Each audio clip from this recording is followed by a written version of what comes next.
बिस्मिल्लाहिर्रहमानिर्रहीम। अस्सलामु अलैकुम डियर स्टूडेंट्स, उम्मीद करता हूँ कि आप सब खैर आफियत से होंगे।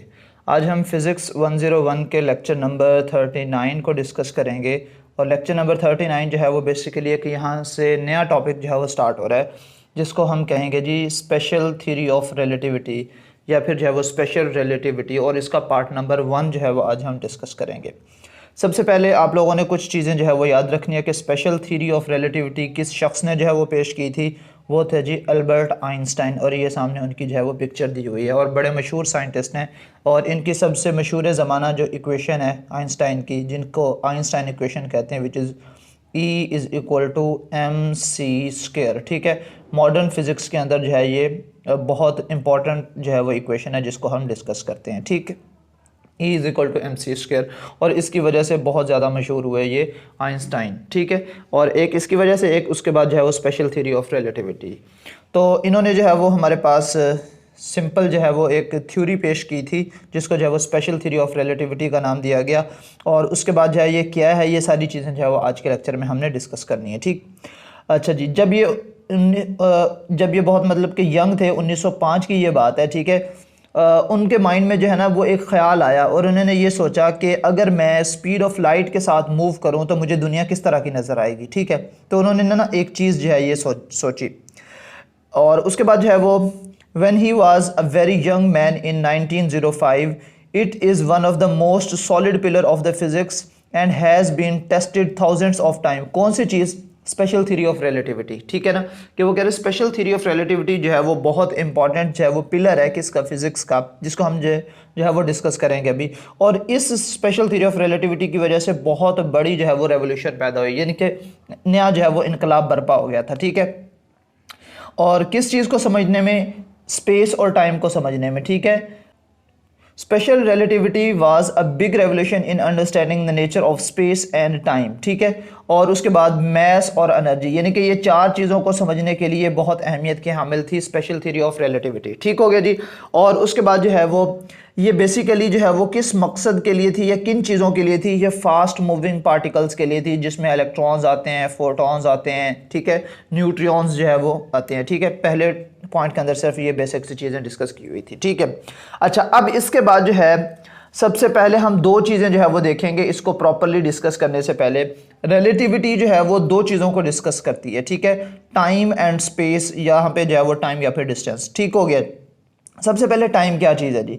वो कह रहे हैं जी टाइम हम मुख्तलिफ तरीक़ों से जो है वो मैयर कर सकते हैं, और ऐसे तरीक़ों से जो रिपीट हो रहे हों। ठीक है, जो अपने आप को, ऐसे फेनोमेना से हम जो है वो मैयर कर सकते हैं टाइम को, जो अपने आप को रिपीट करते हैं। फॉर एग्ज़ाम्पल, हार्ट बीट के लिहाज से हम देख सकते हैं, पेंडुलम के लिहाज से, उसी तरह जो है वो एक क्रिस्टल के अंदर जो कॉर्ड्स होते हैं उसकी वाइब्रेशन की वजह से। उसके बाद जो है वो rotation of earth around its axis, जिसकी वजह से दिन और रात पैदा होते हैं। और revolution of earth about the sun, जिसकी वजह से साल जो है वो तब्दील होते हैं। ठीक है, तो ऐसी चीज़ें जो अपने आप को फ्रीक्वेंटली रिपीट करती हैं, जिसमें जो है वो रिपीटिशन होती है, उसकी चीज़ों की वजह से हम जो है वो टाइम मैयर कर सकते हैं। मिसाल के तौर पर अगर हम ये क्लॉक को देखें तो लेट्स सपोज अगर घड़ी पर जो है वो 3 बजे हुए हैं, तो इसका मतलब ये हुआ कि अभी जो है वो ये जो मिनटों वाली सुई है, ये रोटेट होकर दोबारा जब 12 पे पहुंचेगी तो ये एक नंबर जो है वो और आगे जा चुकी होगी। ठीक है, सिमिलरली एक दफ़ा फिर अपना रेवोल्यूशन कंप्लीट करेगी तो ये एक डिजिट और आगे जा चुकी होगी, तो तब तक यहाँ पे आ चुकी होगी।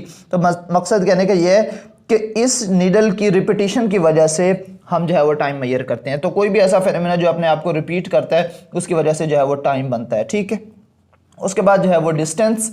अब डिस्टेंस क्या है? बेसिकली डिस्टेंस तो आपने पढ़ा हुआ है कि अगर मेरे पास एक पॉइंट ए है और एक पॉइंट जो है ये बी है। ठीक है, इन दो पॉइंट्स के दरमियान जितना भी रास्ता होगा, मैं कहीं से भी घूम फिर के आ जाऊं, जब मैं इस पॉइंट पर पहुंचूंगा तो ये जितना मैंने सफ़र तय किया है, ये सारा जो है ये क्या कहलाएगा? डिस्टेंस। और दूसरा, आप लोग जो है वो डिस्प्लेसमेंट पढ़ चुके हैं। डिस्प्लेसमेंट होगा इन दो पॉइंट्स के दरमियान कम से कम डिस्टेंस। ठीक है, इन दो पॉइंट्स के दरमियान ये वाला जो कम से कम डिस्टेंस है, ये डिस्प्लेसमेंट कहलाएगा। जबकि ये जो हमारे पास ये जो खिचड़ी सी पकी हुई है, ये मतलब कि जो है वो इरेगुलर सा जो ट्रैक बना हुआ है, ये डिस्टेंस कहलाएगा डी। अब दोनों डी डी लिखने हैं, इसमें डिफरेंस क्या है? डिस्प्लेसमेंट एक वेक्टर क्वांटिटी है, इसके ऊपर एरोहेड लगा हुआ है, जबकि डिस्टेंस जो है वो एक स्केलर क्वांटिटी है, इसके ऊपर एरोहेड नहीं है। ठीक हो गया जी। अच्छा, तो बेसिकली ये दो पॉइंट्स के दरमियान जो है वो लेंथ होती है, ठीक है, रास्ता की लंबाई होती है। ये सिंपल चीज़ है, आप खुद से जो है वो देख लीजिएगा। उसके बाद आगे चलते हैं जी। अब न्यूटन क्या समझता था, ये तो अभी हमने बात की जो है वो आइंस्टाइन की, लेकिन न्यूटन ये समझता था, अभी हम आगे देखेंगे भी, जो आइंस्टाइन का बेसिक कॉन्सेप्ट था ना, वो ये कहता था कि टाइम जो है वो फिक्स नहीं है। हालांकि हम भी यही मानते हैं, आप भी यही मानते हैं कि टाइम जो है वो कांस्टेंट है, वो फिक्स है, अपनी जो है वो एक रूटीन के साथ चल रहा है। लेकिन वो जो आइंस्टाइन है उसने ये कहा कि अगर कोई चीज़, ये अभी मैं आपको बता रहा हूँ, आगे वैसे हमने डिस्कस करनी है, ये लेक्चर नंबर 39 और 40 जो है वो इन दोनों ही लेक्चर्स के अंदर हम ये सारी बातें डिस्कस करेंगे।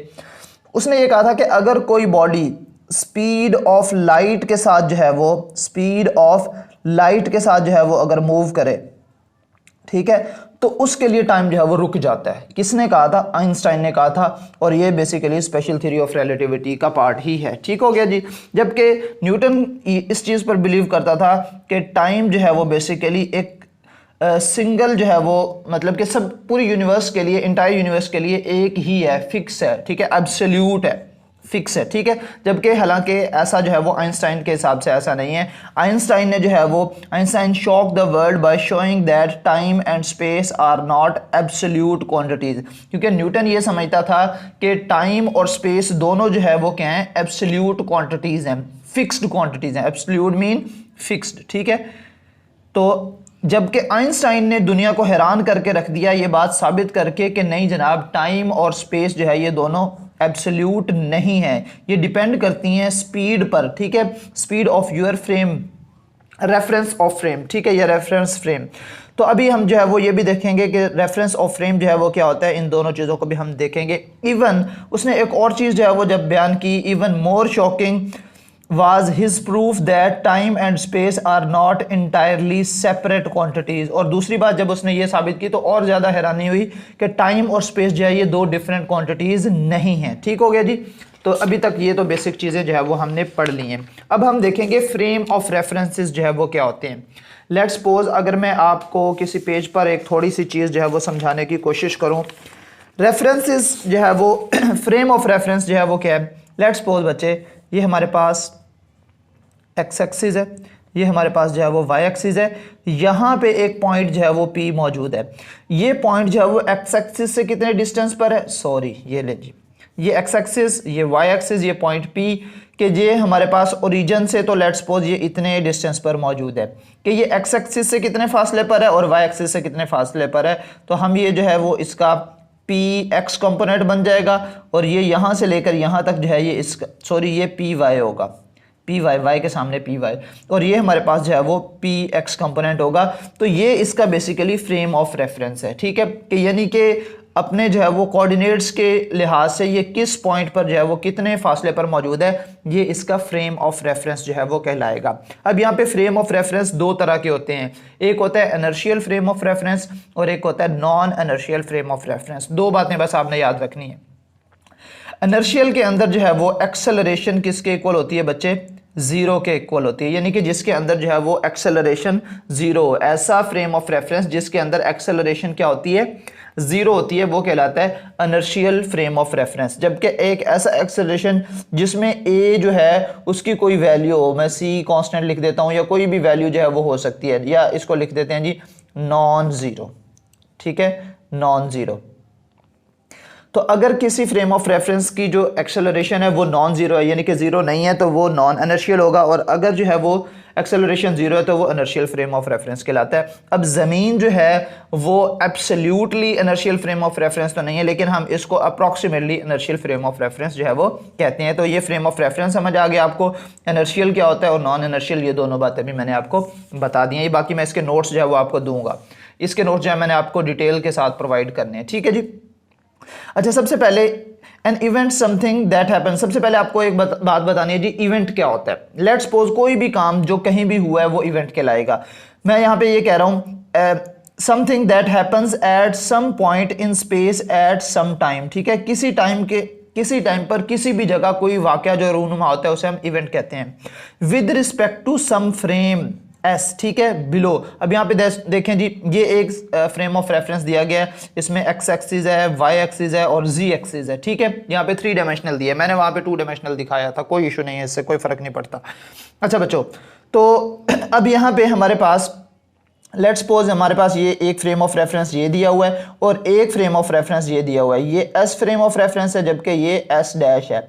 एक पॉइंट हमने यहाँ पे लिया तो इसका एस फ्रेम के लिहाज से जो डिस्टेंस है वो एक्स बन रहा है, जबकि जो एक्स डैश है उसके या जो एस डैश है फ्रेम ऑफ रेफरेंस उसके लिहाज से इसका जो डिस्टेंस है वो एक्स डैश बन रहा है, ठीक हो गया जी। और जो एस फ्रेम ऑफ रेफरेंस है उसके लिहाज से इसके जो कोऑर्डिनेट्स बनेंगे वो पी के होंगे, एक्स वाई जी, और ये टी क्या है, जिस टाइम पर जाइए रूनुमा हुआ। और सिमिलरली जो एस डैश है उसके लिहाज से इसके जो कोऑर्डिनेट्स बने होंगे वो एक्स डैश, वाई डैश, जी डैश और टी डैश जो है वो बन रहे होंगे, ठीक है। अब यहाँ पे if you were a Newton, अगर आप जो है ये न्यूटन होते, ठीक है, then you would look at the above figure, आप ऊपर वाले फिगर के ऊपर जो है वो देखते और क्या चीज़ जो है वो ऑब्जर्व करते and say that obviously it is the following. अब कैसे है जी, यहाँ पे ज़रा इस डायग्राम को दोबारा से देखें कि मेरा जो इस रेफरेंस के लिहाज से पी पॉइंट का डिस्टेंस है वो है टोटल एक्स, ठीक है। और अगर यहाँ से लेकर जो यहाँ तक डिस्टेंस है उसको मैं वी टी कह दूँ, और जो इससे आगे जो नया रेफरेंस जो नया रेफरेंस जो है वो स्टार्ट हो गया है, वहां से जो डिस्टेंस आएगा उसको मैंने एक्स डैश का नाम दे दिया है। और मैं क्या चीज़ फाइंड करना चाह रहा हूँ, एक्स डैश फाइंड करना चाह रहा हूँ। तो एक्स डैश फाइंड करने के लिए एक्स जो है ये टोटल है, उसमें से ये जो हमारे पास वी टी है इतना सा, ये मैं माइनस कर दूंगा तो मेरे पास सिर्फ एक्स डैश जो है वो बन जाएगा। तो यहाँ पे X dash which is equal to x minus we T जो है ये आ जाएगा। वी टी क्या है बेसिकली, ये भी हमारे पास डिस्टेंस ही बनता है, क्योंकि हमारे पास जो वेलोसिटी किसके इक्वल होती है, वेलोसिटी होती है हमारे पास डिस्टेंस ओवर टाइम के, और ये टाइम यहाँ पे जो है वो डिवाइड हो रहा है, इधर आके मल्टीप्लाई हो जाएगा v t which is equal to distance. तो ये भी बेसिकली डिस्टेंस ही बन रहा है, ठीक है। अच्छा, यहाँ पे एक बात और आपने ऑब्जर्व करनी है कि जो हमारे पास y डैश और y है वो आपस में बराबर हैं, z डैश और z आपस में बराबर हैं, t डैश और t जो है ये भी आपस में बराबर हैं, ठीक है। क्यों बराबर हैं, क्योंकि अभी हम सिर्फ x एक्सिस के लॉन्ग जो है वो डिस्कशन कर रहे हैं, तो y z और t दूसरा y z आपस में बराबर होंगे। और t और t डैश आपस में क्यों बराबर हैं, क्योंकि अभी हम न्यूटन की बात कर रहे हैं। न्यूटन ने यही कहा था कि टाइम जो है वो एक एब्सोल्यूट वैल्यू है और इसलिए जो है इसको हम कांस्टेंट जो है वो मान रहे हैं। क्लियर होगी बात यहाँ तक। अच्छा जी, तो ये हमारे पास जो है वो t और t डैश जो है वो आपस में बराबर हैं, क्योंकि न्यूटन ये मानता था कि ये टाइम जो है वो पूरी दुनिया में एक ही माना जाएगा, ठीक है। और इनको जो है ये x dash, y dash, z dash जो है ये क्या कहलाते हैं, these are called Galilean coordinates transformation जो है वो कहलाते हैं। Note that it time is the same in both frames, ठीक है, क्योंकि जो है वो न्यूटन का मानना ये था कि एक ही टाइम जो है वो पूरी दुनिया में सही ही होगा, यानी कि टाइम जो है वो कांस्टेंट है, पूरी दुनिया में एक ही टाइम है। These are Cartesian obvious consequences of using Galilean transformations so for example, अब यहाँ पे जो है वो लेट्स सपोज वो कह रहा है कि इनके जो है वो ये जो कार्टेशियन है Galilean कोऑर्डिनेट्स हैं, इनको इस्तेमाल करने के कुछ ना कुछ जो है वो कॉन्सिक्वेंसेज जो है वो हमें बर्दाश्त करने। फॉर एग्जाम्पल हमारे पास a rod is at rest in S frame, के एक हमारे पास फ्रेम ऑफ रेफरेंस है जहाँ पे एक रॉड मौजूद है जो कि किस में है जी, रेस्ट में है, ठीक है। The length in S frame is which is equal to xb minus xa। अब xb minus xa से क्या मुराद है कि यहाँ पे इस पॉइंट से और इस पॉइंट को माइनस करके लेट्स सपोज जी ये हमारे पास यहाँ से स्टार्ट हो रहा है, तो एक इसका जो है वो यहाँ पे xa होगा और यहाँ पे जो है वो xb होगा। तो आप बेसिकली इन दोनों का डिफरेंस जो है वो फाइंड कर सकते हैं, ठीक है। तो ये इसकी लेंथ जो है वो हमारे पास आ जाएगी, ठीक है। तो लेट्स सपोज जो इसकी लेंथ है आप ये फ़र्ज़ कर लें कि वो एक्स बी माइनस एक्स ए जो है वो बन रही है, ठीक है। एक्स बी में से मैंने एक्स ए को जो है वो माइनस कर देना है, तो ये वाला डिस्टेंस जो है वो मेरे पास बच जाएगा, ठीक है। यानी कि ये टोटल ये है एक्स बी यहाँ तक और उसमें से ये एक्स ए इतना माइनस कर दूंगा तो यही लेंथ बच जाएगी ना। तो यही बेसिकली हम बताना चाह रहे हैं, ठीक। उसके बाद जो है while the length in S dash frame, वो हमारे पास क्या होगी, एक्स बार बी या X B bar minus X A bar, ठीक है। अच्छा, आर जो कि हमारे पास जो है वो बराबर होगी which is equal to minus v into t b minus t a. T b मतलब कि बी पॉइंट पर जो टाइम होगा और जो है वो टी ए जो ए पॉइंट पर जो है वो टाइम होगा उसके इक्वल होगी। अब यहाँ पे चूंकि टी बी जो है वो टी ए के बराबर है, न्यूटन का मानना यही था कि टाइम जो है वो कांस्टेंट है, लिहाजा जब ये दोनों यहाँ पे वैल्यू पुट होगी तो ये जीरो हो जाएगा, जीरो मल्टीप्लाई बाय वी, ये भी सारा जो है वो जीरो हो जाएगा, ठीक है। जब ये सारा जीरो हो जाएगा तो उसके बाद जो है वो हमारे पास एक्स ये हमारे पास बस इसको सिंप्लीफाई करने के बाद हमारे पास एक्स बी डैश और माइनस एक्स ए डैश जो है वो इक्वल हो जाएगा एक्स बी माइनस एक्स ए के। ठीक है, अब ये सारी बातें अब लेकिन जो है वो अभी हमें ऐसा लग रहा है as we shall see later this is not true in Einstein's special relativity. ठीक है ना, कि अभी तो ये सही माना जा रहा है न्यूटन के मुताबिक अगर हम टाइम कहें कि ये कांस्टेंट है, लेकिन जब स्पेशल थ्योरी ऑफ रिलेटिविटी के अंदर हम ये चीज़ें डिस्कस करेंगे तो तब ये गलत साबित होंगी। ठीक है, तो तब जो है वो हमने इसको सही नहीं मानना। क्लियर होगी बात? अच्छा जी, अब यहाँ पे लेट्स सपोज जो है वो हम डिस्कस करते हैं कि हमारे पास जो है ना, अब इसको आगे जो है वो हम बेसिकली सिंप्लीफाई करने की कोशिश करेंगे। Let us now see what the Galilean transformation of a coordinate implies for the transformation of velocities के वेलोसिटीज़ के लिए किस तरह से जो है वो ग्लेलियन कोऑर्डिनेट्स को हम इस्तेमाल करेंगे। स्टार्ट विद, अब हमारे पास क्या है जी, x dash which is equal to x minus we t. ठीक है, एक्स डैश जो है वो किसके इक्वल है, एक्स माइनस वी टी के जो है वो इक्वल है। ठीक है, जैसे हमने यहाँ पे जो है वो स्टार्ट में लिया था ये वाली इक्वेशन। ठीक है, x dash which is equal to x minus we t के मुताबिक। ठीक है, अब इसको जो है वो हम डिफ्रेंशिएट करते हैं और ये मैं आपको यहाँ से समझाऊंगा, ये मैंने ऑलरेडी जो है वो इसके नोट्स बनाए हुए हैं। ठीक है, और कहाँ से जी, ये रही हमारे पास इक्वेशन। ठीक है, तो ये x dash which is equal to x minus we t, differentiate करेंगे हम इसको। ठीक है, बोथ साइड। अब यहाँ पे हमारे पास इसको भी डी टी पर डिवाइड कर देंगे, इसको भी डी टी पर और इसको भी डी टी पर जो है वो डिवाइड कर देंगे। ठीक है, जब इसको सिंप्लीफाई करेंगे तो ये हमारे पास जो है वो डिफरेंशियल की फॉर्म में जाए, इसको भी डिफरेंशियल की फॉर्म में, इसको भी और टी को भी डिफरेंशियल की फॉर्म में। अब यहाँ पे आप सवाल कर सकते हैं कि ये v को मैंने डिफरेंशियल की फॉर्म में क्यों नहीं लिखा, तो इसका जवाब बच्चे ऊपर भी मौजूद है, यहाँ पे नीचे भी लिखा हुआ है। दो बातें उन्होंने कही हैं, यहाँ पे भी बता दिया, remember that v is constant, और यहाँ पे भी लिखा हुआ है कि हमारे पास फिक्स्ड स्पीड v के साथ जो है वो मूव कर रहा है। ठीक हो गया, तो इन दोनों बातों की जो है वो इन दोनों बातों को मद्देनजर रखते हुए हमने v को डिफरेंशिएट नहीं करना, या इसको डिफरेंशियल फॉर्म में नहीं लिखना। ये dt से कैंसिल हो जाएगा, ये हमारे पास x डैश dt और यहाँ पे is equal to x over d t हमारे पास आ जाएगा माइनस वी। इसको इक्वेशन नंबर 1 का नाम हमने दे दिया है। As time is constant so t is equal to t dash हमारे पास लिखा जा सकता है, तो लिहाजा यहाँ पे जो ये बन रहा है x dash divided by d T, तो मैं इसको लिख सकता हूँ डी टी की बजाय डी टी डैश जो है वो लिखा जा सकता है। तो इसको जब मैंने चेंज किया सो इक्वेशन 1 बिकम्स एज, ये जो हमारे पास इक्वेशन 1 है इसकी जगह मैं क्या लिख सकता हूँ, फिर ये लिख सकता हूँ, क्योंकि न्यूटन के मुताबिक टाइम कभी भी चेंज नहीं होता, सारी जगह जो है वो एक ही टाइम रहता है। सो यहाँ पे x bar divided by d t bar which is equal to, यही हमारे पास एज इट वापस नीचे उतर आई है, इसको इक्वेशन नंबर 2 का नाम दे दिया है। सिमिलरली अब यहाँ पे हमारे पास जो है वो यही y के लिए भी ऐसे ही होगा और z के लिए भी हमारे पास ऐसे ही होगा।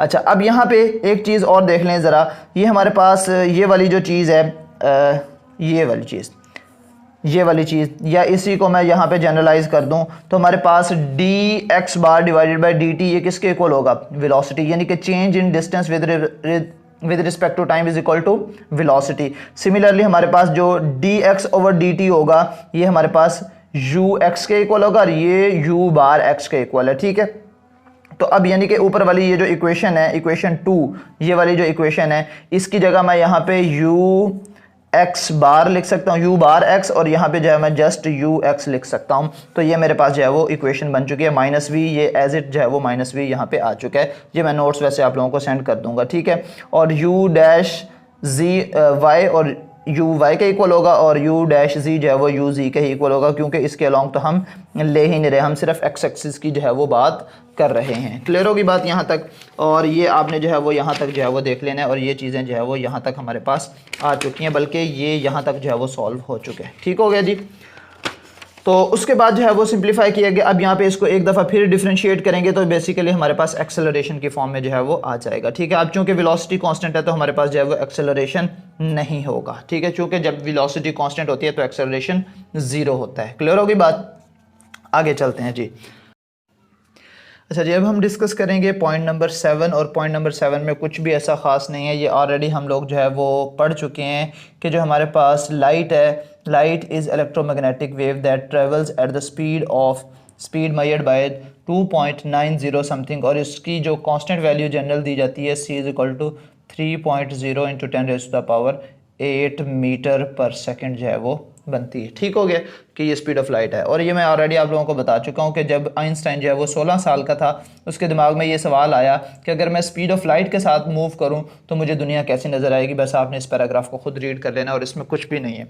यहाँ से हमारी जो है वो कहानी स्टार्ट होती है स्पेशल थ्योरी ऑफ रिलेटिविटी की। ठीक है, आइंस्टाइन ने जो है वो 2 पोस्टुलेट्स जो है वो दिए थे, उनको हम सबसे पहले जो है वो देखेंगे। पोस्टुलेट या फिर इनको अजम्पशंस भी कहते हैं। ठीक है, सबसे पहला जो पोस्टुलेट था वो ये था कि लॉज ऑफ फिजिक्स जो है have same form in all inertial frame of references. ठीक है ना, कि जितने भी इनर्शियल फ्रेम्स हैं उनके अंदर लॉज ऑफ फिजिक्स जो है वो सेम है, उनकी जो है वो वैल्यू सेम आती हैं। वो लॉज ऑफ न्यूटन के लॉज ऑफ मोशन हो, एक्सेलरेशन हो, या जो है वो law of conservation of energy हो, law of conservation of mass हो, law of conservation of momentum हो, तो जितने भी हमारे पास मैकेनिक्स के लॉज हैं या जो हमारे पास जनरल लॉज ऑफ फिजिक्स हैं वो इनर्शियल फ्रेम्स में सब के सब जो है वो एक ही जैसे होते हैं। यानी कि एक इनर्शियल फ्रेम जो है वो ये है और एक और इनर्शियल फ्रेम जो है वो ये वाला है, दोनों के अंदर लॉज की जो वैल्यू होगी वो सेम होगी, यानी कि लॉज जो है वो सेम होंगे। पहला पोस्टुलेट ये था।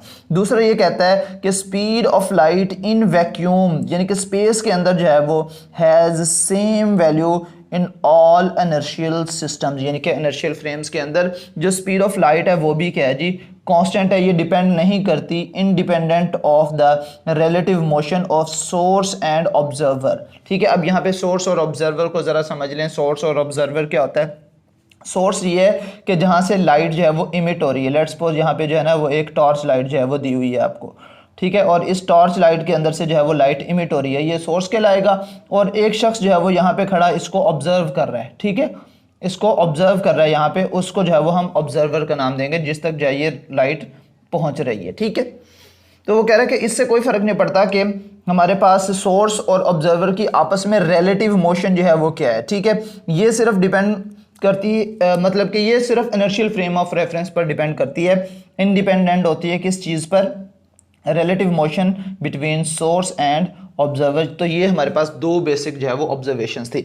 अच्छा, अब चूंकि हमारे पास जो न्यूटन साहब थे वो फरमाते थे कि टाइम जो है वो कांस्टेंट है, तो अगर हमें यहाँ पे 2 घड़ियाँ दी गई हैं, लेट्स सपोज कि हमने जो है वो उन दोनों घड़ियों के टाइम को सिंक्रोनाइज करना है, यानी कि मैच करना है, और ये दोनों घड़ियाँ जो है वो आपस में इतने फासले पर हैं जिसको हम जो है वो 9 इंटू 10 रेज़ टू पावर 10 जो है वो मीटर्स कहेंगे, या इसको जो है वो 90 मिलियन किलोमीटर जो है वो दूर है एक दूसरे पर। ठीक है, तो एग्जांपल लेते हैं जी। स्पीड ऑफ लाइट जो है वो मूव करते हुए जो है वो आ रही है। लेट्स सपोज बी से ए तक जो है वो लाइट जो है वो ट्रेवल की है।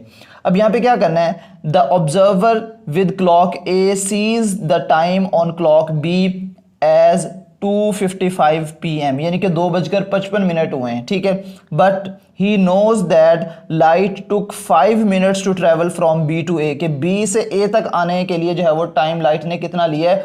वो 5 मिनट लिए हैं। तो जब बी पर थी तो 2:55 थे, लेकिन जब 5 मिनट उसने यहाँ तक पहुँचने में लिए हैं तो हमारे पास जब ए पर पहुँचेगी तो उस वक्त टाइम कितना हो चुका होगा?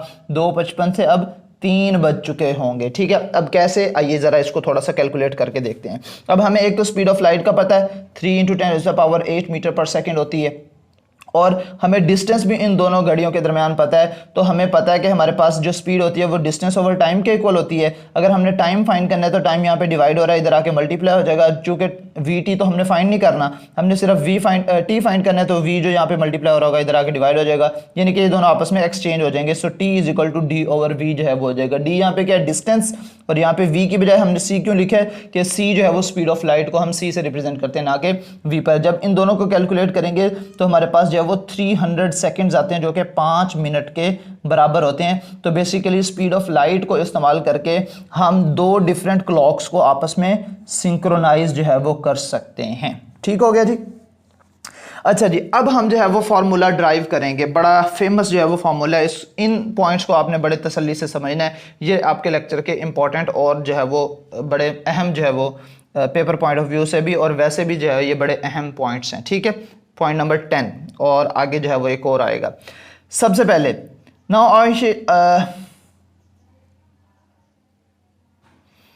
I shall drive the famous formula which shows that moving clock runs slow। ये बात आप लोगों ने याद रखनी है कि जब भी कोई चीज़ स्पीड ऑफ लाइट के साथ मूव करती है, ठीक है, तो उस वक्त टाइम जो है वो रुक जाता है, या रुक नहीं जाता बल्कि बेसिकली आप ये कह सकते हैं कि टाइम स्लो हो जाता है, ठीक है, जिसे टाइम डायलेशन का नाम जो है वो दिया जाता है, ठीक है, टाइम डिले होना स्टार्ट हो जाता है, ठीक है। तो जैसे, और इसकी बेहतरीन मिसाल जो है, जब अल्लाह के नबी सल्लल्लाहु अलैहि वसल्लम जो है वो गए थे मेराज की रात, तो उस वक्त टाइम रुक गया था, क्योंकि आप वसल्लम किस चीज़ पर सवार होकर गए थे? बुराक पर, और इसकी स्पीड बहुत ज़्यादा थी। बुराक का लफ्ज़ जो है वो बर्क से निकला है, बर्क का मतलब होता है बिजली, बिजली की स्पीड की तरह, यानी कि बहुत ज़्यादा स्पीड के साथ जो है वो गई थी।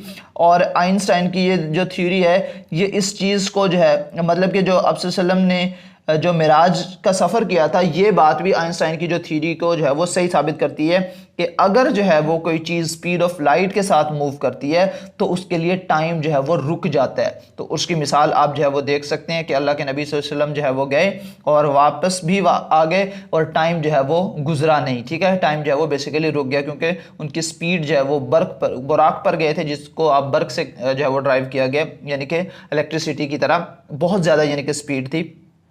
तो इस वजह से आप कह सकते हैं कि टाइम जो है वो रुक गया था, बेसिकली टाइम डायलेशन जो है वो हो चुकी थी, ठीक है।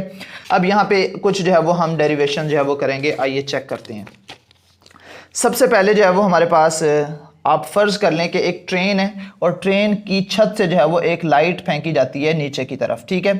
तो a bulb that is affixed to a ceiling, ठीक है, कि एक बल्ब जो है वो ट्रेन की छत के ऊपर लगा हुआ है। द बल्ब सडनली फ्लैशेस, ठीक है, कि बल्ब जो है वो अचानक जलता है। And the light reach the floor, ज़मीन पर जो है वो लाइट आती है। The time taken according to the observer inside the train is delta t dash which is equal to h over c. H मतलब ये height distance divided by speed of light को जब आप डिवाइड करोगे तो आपके पास टाइम जो है वो आ जाएगा कि कितना टाइम इसने यहाँ से लेकर यहाँ तक आने में लिया। Now suppose that the same flash is observed by another observer S standing on the ground. अब एक और बंदा भी है जो कि इस ट्रेन से बाहर यहाँ पे खड़ा जो है वो इस सारे प्रोसेस को जो है वो ऑब्जर्व कर रहा है कि यहाँ पे लाइट आई है और नीचे गिरी है। तो अब यहाँ पे एक और ऑब्जर्वर, या इधर देख लें कि यहाँ पे जो है ना एक ऑब्जर्वर शो करवाया हुआ है, ठीक है। अब इस केस के लिए जो है वो क्या बनेगा? सबसे पहले द ट्रेन जो है वो मूव कर रही है विद स्पीड v, जो ट्रेन है वो आगे की तरफ जा रही है। Let us consider the same light rays, ठीक है, कि वही लाइट रेज है वो नीचे की तरफ जो है वो आई है। अब आपने ये देखना है कि जो नीचे दूसरा ऑब्जर्वर है उसके लिहाज से ये कैसे होगा। अब आप देखें एक चीज़, जब ट्रेन आगे की तरफ मूव कर रही है, जो बाहर से देखने वाला है उसे ऐसे लगेगा कि ये जो लाइट है थोड़ी सी आगे जाके पड़ी है, ठीक है, और इसके दरमियान डिस्टेंस कितना आया है। अब इसको फाइंड करने के लिए मैं कुछ कैलकुलेशंस करूंगा, ये आपके सामने मौजूद हैं। पॉइंट नंबर 10 है। अब सबसे पहले हमारे पास ये जो हाइट थी, इसको हाइट जो है वो h का नाम दे दिया है, और ये जो ट्रेन के लिए ये सारा सीन था, ये सारा बॉक्स जो है वो ट्रेन के अंदर है, ठीक है। और ये हमने v डेल्टा t जो है वो हमने फाइंड करना है, ठीक है। और ये d जो है वो डिस्टेंस, बल्कि ये तो हमारे पास मौजूद है क्योंकि हमें टाइम भी पता है कि कितनी देर तक जो है वो ट्रेन आगे गई है, और स्पीड भी पता है ट्रेन की कि कितनी स्पीड से मूव कर रही है। तो ये d जो है वो हमने फाइंड करना है। तो अगर ये ट्राइंगल है, एक राइट एंगल ट्राइंगल बन रही है, ये हमारे पास परपेंडिकुलर है, ये बेस है, ये हाइपोटेन्यूज है। तो बाय पाइथागोरस थ्योरम हमारे पास hypotenuse square is equal to perpendicular square plus base square. और चूंकि हमने इस d स्क्वायर की वैल्यू नहीं फाइंड करनी, सिर्फ d की वैल्यू फाइंड करनी है, तो स्क्वायर रूट ले लेंगे दोनों तरफ, तो ये स्क्वायर रूट कैंसिल हो जाएगा। तो इसको सिंप्लीफाई करके हमारे पास ये वैल्यू आ चुकी है, ठीक है। और उसके बाद आगे देखते हैं जी। अब हमें ये पता है कि डेल्टा टी जो है वो किसके इक्वल होगा? d ओवर c के इक्वल, यानी कि distance divided by speed of light, ठीक है, distance divided by speed of light. अब ये डिस्टेंस की वैल्यू मैंने ऑलरेडी जो है वो यहाँ पे फाइंड कर ली है, जो कि कितनी आई है, वो आई है h square plus v delta t whole square, और इस सारे का स्क्वायर रूट। तो मैं d की जगह जो है ये सारी वैल्यू पुट कर सकता हूँ, डिवाइडेड बाय v पुट करूँ या c पुट करूँ, इसलिए मैंने v इक्वल टू c लिख दिया। तो आप सिर्फ c ले सकते हैं, आप इसको स्किप कर दें, ठीक हो गया जी। अच्छा जी, now taking square on both side, TSOBS जो है वो क्या, taking square on both sides, ठीक है। तो दोनों तरफ मैंने स्क्वायर ले लिया, तो इसका स्क्वायर रूट जो है वो कैंसिल हो जाएगा। नीचे जो सिंगल स्क्वायर था, तो जब आप इंडिविजुअली स्क्वायर देंगे इन दोनों को, सिंगल सी था, जब इसका भी स्क्वायर लिया जाएगा तो ये होल का स्क्वायर बन जाएगा, ये स्क्वायर रूट कैंसिल, ये डेल्टा टी स्क्वायर हो जाएगा। जब ये सी स्क्वायर यहाँ पे डिवाइड हो रहा है, इधर आके मल्टीप्लाई होगा, तो इस दोनों का एक ही स्क्वायर बना दिया। सिंपल मल्टीप्लीकेशन का रूल, आपने पावर का रूल है कि अगर दो नंबर्स मल्टीप्लाई हो रहे हो तो उसकी इंडिविजुअल पावर जो है वो आप दे सकते हैं, सॉरी इंडिविजुअल पावर हो तो एक दी जा सकती है, और अगर एक हो तो इंडिविजुअल दी जा सकती है। तो यहाँ पे दोनों की इंडिविजुअल थी, मैंने एक पावर जो है वो कर दी है। तो यहाँ पे जो है ये हमारे पास इसका स्क्वायर रूट ऑलरेडी कैंसिल हो चुका है, तो ये बच गया h square v delta t whole square जो है यहाँ से बच चुका है। अगर इस वैल्यू को मैं उठा के इधर लेके आऊँ तो ये यहाँ पे माइनस हो जाएगी, एच स्क्वायर हमारे पास अलग रह जाएगा। इन दोनों में से मैं डेल्टा टी जो है वो कॉमन ले लूंगा तो अंदर सी स्क्वायर वी स्क्वायर बच जाएगा। तो दोबारा से जो है वो अब आप स्क्वायर रूट ले लेंगे जब आप, और ये इस वैल्यू को यहाँ पे डिवाइड करवा देंगे, और जब आप स्क्वायर रूट लेंगे तो इस ऊपर वाली वैल्यू का अलग से स्क्वायर रूट आ जाएगा, नीचे वाली वैल्यू का अलग से स्क्वायर रूट आ जाएगा, और इसको फिर से सिंप्लीफाई करेंगे। ये पॉइंट अब आपने समझना है, यहां तक जो है वो क्लियर हो चुका है कि डेल्टा टी हमारे पास किसके इक्वल आ गया, h over c square v minus v square whole का स्क्वायर रूट।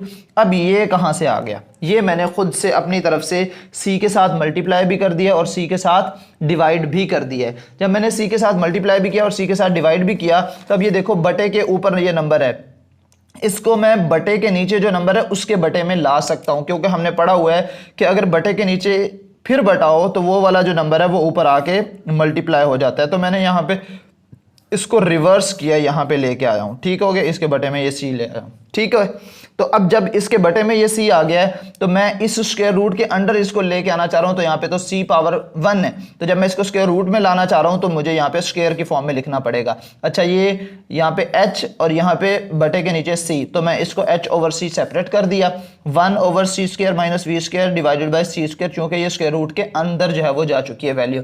तो यहाँ पे जो है वो अब मैं सी स्क्वायर को इंडिविजुअली डिवाइड कर दूंगा वी स्क्वायर के साथ, और सी स्क्वायर को सी स्क्वायर के साथ डिवाइड कर दूंगा, यानी कि बटे के नीचे है ना, तो अलग अलग लिख दूंगा। मैं ये आगे बता रहा हूं आपको, ये देखें जी, इधर भी c square over c square हो जाएगा और c v square divided by c square हो जाएगा, ये दोनों आपस में कैंसिल हो जाएंगे, ये 1 बच जाएगा। और इसको जो है वो हमने गैमा का नाम दिया हुआ है। ये अब आप अपने नोट्स में देखें कि ये जो हमारे पास वैल्यू है 1 over 1 minus v square over c square whole का स्क्वायर रूट, ये हमारे पास गैमा के इक्वल होता है, ठीक है। और यहाँ पे h ओवर c जो है ये हमारे पास डेल्टा टी डैश के इक्वल होता है। सो जो हमारे पास ये वाला ऊपर एक्सप्रेशन है इसकी जगह डेल्टा टी डैश बन जाएगा, और इस सारे की जगह गैमा आ चुका है, तो ये हमारे पास delta t which is equal to delta t dash into gamma जो है वो हमारे पास आ चुका है। ठीक हो गया बच्चों, तो यहाँ तक जो है वो उम्मीद है आपका सारा पॉइंट जो है वो क्लियर हो चुका होगा, और ये मैंने यहाँ तक साबित कर दिया। जो बातें इन्होंने एक स्टेप में सॉल्व की हैं वो मैंने आपको पूरे 8-10 स्टेप के अंदर जो है वो डिटेल में समझा दी हैं। क्लियर होगी बात यहाँ तक? अच्छा जी, अब हम आगे चलते हैं। अच्छा बच्चों, अब उसके बाद जो है ये सिंपल सी चीज़ें दी हुई हैं, अब आप इसको खुद से जो है वो रीड कर लीजिएगा और इसमें कोई ऐसी बात जो है वो नहीं है, ठीक है। अब आगे चलेंगे, पॉइंट नंबर 12 को हम जो है वो डिस्कस करेंगे। पॉइंट नंबर 12 को अब जो है वो हमने डिस्कस करना है, ठीक है। अब इसके अंदर भी दोबारा से हमने जो है वो दो कैलकुलेशन जो है वो करनी है जो कि आगे दी हुई हैं। लेट्स सपोज, अब हम दोबारा से देखते हैं कि लेट्स सपोज आपके पास एक ट्रेन है और उस ट्रेन का एक डब्बा है। यहाँ से आपने जो है वो एक लैंप ऑन किया तो उसकी लाइट सामने जो है वो मिरर लगा हुआ है, उसके ऊपर पड़ेगी। जब लाइट इसके ऊपर पड़ेगी तो टकराने के बाद दोबारा वापस जो है वो इधर ही आके पड़ेगी। तो यानी कि एक डिस्टेंस इसने जाते हुए कवर किया, एक डिस्टेंस इसने वापस आते हुए कवर किया। तो अब यहाँ पे जो हमारे पास डेल्टा एक्स जो है वो डिस्टेंस है इस लैंप और इस मिरर के दरमियान, तो एक जाने का और एक वापस आने का, तो टोटल जो डिस्टेंस उसने कवर किया डेल्टा एक्स डैश यानी कि 2 टाइम्स हो जाएगा, 2 टाइम्स डेल्टा एक्स डैश जो है वो हमारे पास हो जाएगा। टोटल है जाने और आने का distance divided by c speed of light के साथ, तो आप टाइम जो है वो फाइंड कर सकते हैं। क्लियर होगी बात यहाँ तक? अच्छा जी, उसके बाद यहाँ पे कुछ कैलकुलेशंस जो है वो दी हुई हैं, मैं इसको आपको डिटेल में समझाता हूँ नोट्स के ऊपर, तो आइए ज़रा चेक करते हैं। अच्छा, नोट्स पे जाने से पहले आप एक चीज़ जो है वो ये देखें, बल्कि 2 चीज़ें आपने देखनी है कि डेल्टा T1 और उसके बाद डेल्टा T2। सवाल पैदा होता है कि what is delta T1 and what is delta T2। Delta T1 जो है वो टाइम है जिस टाइम में ये लाइट रेज जो है वो यहाँ पर गई, ये ऊपर जो एक्सपेरिमेंट दिया गया यहाँ पे, ठीक है, यहाँ पर गई और उसके बाद वापस आई, ठीक है। सॉरी, ये सिर्फ जाने का टाइम है डेल्टा T1, जबकि जो डेल्टा T2 है वो हमारे पास वो टाइम है जिसमें टकराने के बाद ये जो है वो वापस आई। ये सिर्फ जाने का टाइम डेल्टा, बल्कि यहाँ पे नज़र नहीं आ रहा, ये डेल्टा T1 होगा, और जबकि वापस आने का टाइम डेल्टा T2 हो जाएगा, ठीक है। अब ये कैसे आपने फाइंड करना है? डेल्टा T1 जो है वो किसके इक्वल है? डेल्टा एक्स, यानी कि जो डिस्टेंस उसने कवर किया प्लस ये जब आगे गया तो डेफिनेटली हमारे पास ये जो मिरर था, क्योंकि ये मूव कर रही है ट्रेन, तो मिरर भी उतना थोड़ा सा और आगे चला गया होगा। तो यहाँ पे हमने थोड़ा सा डिस्टेंस और इसमें ऐड कर देना है, किसके लिहाज से, डेल्टा T1 इंटू वी क्या होगी, इसकी वेलोसिटी, जितनी वेलोसिटी के साथ जो है ये ट्रेन मूव कर रही है, तो ये इसके अंदर हम ऐड कर देंगे, divided by c speed of light जो मूव कर रही है, ठीक है।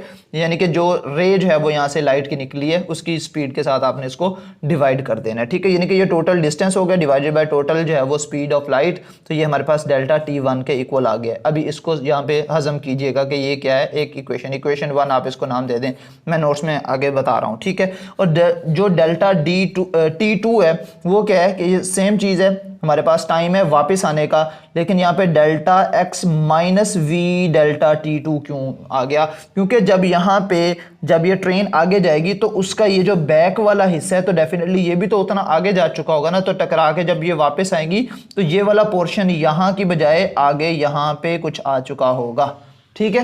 तो इसलिए हमने ये जो हमारे पास थोड़ा सा डिस्टेंस है इसको माइनस कर देना है डिवाइडेड बाय सी, वैसे का वैसे, ठीक है। अब यहाँ पे आप चलते हैं, ये इक्वेशन मैंने दे दी है और यहाँ पे आपको ड्राइव करके दिखाऊंगा। इन्होंने जो कह दिया ना कि यहाँ पे solving for delta T1 and delta T2, और ये डायरेक्ट वैल्यूज ये निकाल के दे दिए हैं, कहाँ से आई कैसे आई, ये सारे स्टेप्स मैं अभी आपको सॉल्व करवाता हूँ। ये चीज़ें बड़ी कॉम्प्लिकेटेड लग रही होंगी आप लोगों को, मुझे पता है। अच्छा जी, सबसे पहले ये हमारे पास दिया हुआ डेल्टा T1, वही equation number 1 which is equal to delta x plus v delta T1 divided by c। ये जो c यहाँ पे डिवाइड हो रहा है, अगर मैं इसको इधर लेके आऊँगा तो ये मल्टीप्लाई हो जाएगा, c delta T1 which is equal to delta x plus v delta T1। तो चूंकि हमने डेल्टा t की वैल्यू फाइंड करनी है तो जो डेल्टा t वाली वैल्यूज़ हैं उनको सेपरेट कर लेते हैं। तो इसको मैं इधर रख लूँगा, ये डेल्टा x जो है वो यहाँ पे अकेला रह जाएगा, तो लेकिन ये यहाँ पे आके माइनस हो जाएगा। डेल्टा T1 और डेल्टा T1 दोनों में है, इसमें से अगर मैं कॉमन ले लूँ तो डेल्टा T1 जो है वो c minus v which is equal to delta x के इक्वल हो गया। अब चूंकि डेल्टा t फाइंड करना है तो c माइनस वी यहाँ पे मल्टीप्लाई हो रहे हैं तो इधर आके डिवाइड हो जाएंगे, तो delta x which is divided by c minus v, ये हमारे पास डेल्टा T1 की वैल्यू आ चुकी है। सेम आपने जो है वो इक्वेशन 2 के साथ करना है, जो कि हमारे पास delta T2 which is equal to delta x minus v delta T2 divided by c था। तो सेम आपने जो है वो सॉल्व करना है, solve 2 as above and we get, जैसे हमने ऊपर वाली इक्वेशन को सॉल्व किया है इसी तरह आपने इक्वेशन नंबर 2 को सॉल्व करना है, तो हमारे पास वही रिजल्ट आएगा जैसे हमने, और उसके बाद हमारे पास जो रिजल्ट आएगा वो मैंने यहाँ पे लिख दिया है, we get delta T2 which is equal to delta x divided by c plus v. ठीक हो गया जी। अभी हमने टोटल टाइम जो है वो फाइंड करना है, ये हमारे पास डेल्टा T1 जो है वो जाने का टाइम और डेल्टा T2 वापस आने का टाइम, तो टोटल टाइम जो है वो हमारे पास क्या हो जाएगा, total time delta T1 plus delta T2, यानी कि जिसको हम डेल्टा T जो है वो नाम देंगे। तो इन दोनों को हमने जमा कर लेना है, तो जमा करना है तो दोनों इक्वेशंस की जो हमारे पास वैल्यूज़ हैं, डेल्टा T1 की वैल्यू जो है वो हमारे पास delta x over c minus v है और डेल्टा T2 की वैल्यू जो है वो delta x over c plus v है। तो इन दोनों को हमने जस्ट ऐड कर देना है, यहाँ पे लेंगे हम एलसीएम, चूँकि ये c माइनस वी और ये c प्लस वी है, ठीक है। तो जब c माइनस वी और c प्लस वी दोनों डिफरेंट है तो दोनों जो है वो हम ले लेंगे, c माइनस वी के साथ c minus v cancel, c plus v ऊपर मल्टीप्लाई हो जाएगा और यहाँ पे जो है वो c plus v cancel, c minus v जो है वो ऊपर मल्टीप्लाई हो जाएगा। इतना तो आप लोगों को हम श्योर आता होगा, मेजोरिटी जो है वो आप में से BH मैथमेटिक्स की होगी, और नहीं भी है तो आप लोगों ने बेसिक मैथमेटिक्स तो की हुई है ना 9th 10th first year second year तक। तो ये एलसीएम आपके पास आ गया। अब यहाँ पे डेल्टा x1 इस वैल्यू में भी है, इस पूरी वैल्यू के अंदर भी डेल्टा x1 है, ठीक है ये वाला, और इस पूरी वैल्यू के अंदर भी डेल्टा x है, तो इन दोनों में से कॉमन निकाल लूँगा। तो अब देखते हैं जी आगे हमारे पास क्या बचता है। तो जब मैंने यहाँ से डेल्टा x जो है वो कॉमन लिया तो अंदर c plus v into plus c minus v बच गया। जब ये दोनों जमा हो रहे हैं तो मैंने जमा किया c plus v plus c minus v, तो ये minus v plus v cancel हो गए, c प्लस c जो है वो ये हमारे पास टू टाइम्स c हो जाएगा ना, यानी कि ये बन जाएगा delta x 2c divided by c square minus v square. अब ये कहाँ से आ गया, तो ये बेसिकली बच्चों मैंने अभी आपको ये बताया था, a minus b into a plus b, ये फार्मूला होता है स्क्वायर माइनस बी स्क्वायर का, ठीक है। मैथ में आप 9th 10th से पढ़ते आ रहे हैं।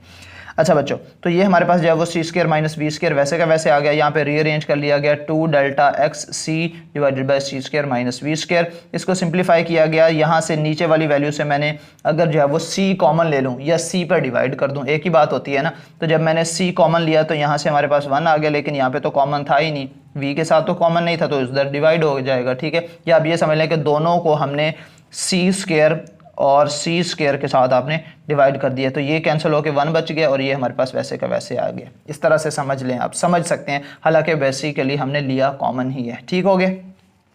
अच्छा, तो यहाँ पे सिंप्लीफाई करेंगे तो बटे के नीचे यहाँ पे ये बल्कि बटे के ऊपर बच गया 2 delta x c divided by c square, तो ये हमारे पास वैसे का वैसे आ जाएगा, डिवाइडेड बाय ये हमारे पास इसको बटे के नीचे था तो 1/1 minus b square over c square को मैंने यहाँ पे सेपरेट करके लिख दिए। यहाँ पे ऊपर सी था नीचे सी स्क्वायर था, तो एक सी के साथ जो है वो सी स्क्वायर में से एक सी जो है वो कैंसिल हो गया। 2 delta x over c into ये मल्टीप्लाई का साइन है डॉट के साथ 1/1 minus b square over c square, तो ये हमारे पास जो है वो कैलकुलेशन आ चुकी है। ठीक है, ये हमारे पास कैलकुलेशन आ चुकी है और इसी को आपने आगे जो है वो सिंप्लीफाई कर लेना है। और मैं आपको दूसरी बात बता दूं कि इस लेक्चर के अंदर जो मेन चीज़ें थी वो यही थी। उसके बाद जो है ये आपके पास लॉरेंस ट्रांसफॉर्मेशन आ रही है, लेकिन मैं यहाँ पे इसको इतना ज़्यादा डिस्कस नहीं करूँगा क्योंकि ये नेक्स्ट लेक्चर के आपके जो है वो टॉपिक्स हैं जिसके अंदर जो है वो हमने इसको डिटेल में पढ़ना है। तो आपका जो आज का लेक्चर है वो यहीं पर ख़त्म होता है। नेक्स्ट लेक्चर में इंशाल्लाह आपसे फिर मुलाकात होगी। तब तक के लिए मुझे दुआ में याद रखिएगा। अल्लाह हाफिज़।